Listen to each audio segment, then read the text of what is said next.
Alright, what's going on everybody? Welcome back to another video here on the channel, and today we're going to be talking about the Cenat drama that's been going on over Twitter and the internet. Now, as you could probably tell by the tone of my voice, I guess, and the topic of today's video, it's going to be a bit of a more serious video because, it deals with the R word, but I'm going to try to get all the information that was made publicly available by Kai and other sources because I don't want to spend 25 minutes on a video that has to deal with a subject that can be explained in like 2 minutes. So pretty much what happened was Cenat was going to throw a New Year's Day party in New York City. That's his hometown, that's where he's from. And before that, the day before, I think December 31st, is when he met a girl named Jovi. She was invited to the party. And now, according to Jovi, as the party was going on, she got incredibly drunk and then she was going to go home. But according to her, Kai told her to go up to one of the rooms that was in the venue where she felt safe because Kai said that there was security at the party and she ended up falling asleep. Now, his friend, I think his name is Jagui Sack or Nutsack or whatever. I don't know what it is. It's this guy. Ended up walking up to the room and ended up doing some pretty messed up things to her while she was sleeping. And also after this, Kai was notified about the entire situation by Jovi herself after she would call him crying. And according to Kai, after that, he just went straight to the police. He notified his lawyers, like he got his legal team involved, right? These are good things to do. And now this is the point where the legal team would advise Kai not to do anything that would mess up the police's investigation with the case, i.e. text anybody or spill any information or explain himself, no matter what the internet might say, right? This took 3 days of silence from Kai.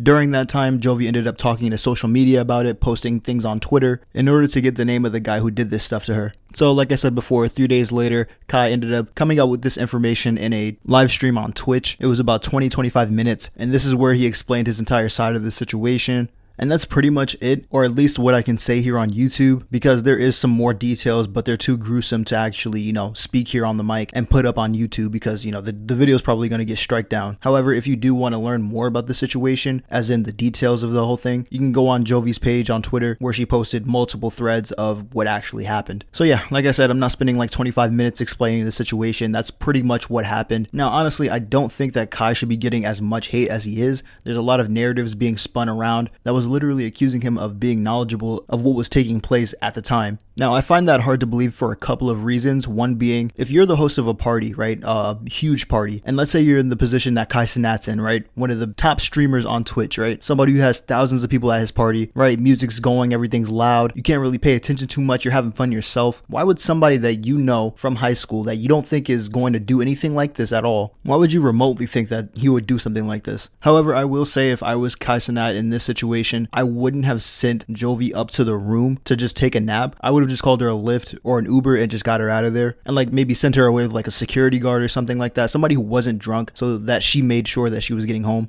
And I guess my final thought on this situation is that one thing you never want to do, especially when you're making an apology video or you're making some sort of explanation video, you do just that. You make a video. You don't go live because at that point, even though Kai's used to, going live, this is a different situation. He's never had to do a live stream where he has to explain something of this magnitude, right? So anything that he says can be misconstrued or he can misspeak in a way that he can't edit. And then also on top of that, I don't know why he was greenlit to even make that video or to go live, instead of making a video, because at least that way his legal team could look over his response in the video and then tell him to make changes or whatever, because like I said before, in that video, if he misspoke, it's going to get turned into another allegation. But anyways, I know that there's going to be like a lot of haters out there that are going to try to cancel Kai because, I don't know, he's successful, I guess. I don't know why you really hate him. There's people out there that have simply just been waiting for something like this, and it's sad to see. But yeah, anyways, guys, that's going to be it for me today. Hope you did enjoy. If you did, hit that like button. If you want more content similar to this, hit the subscribe button. I'll see you guys in the next one. Sub up, stay safe, and peace.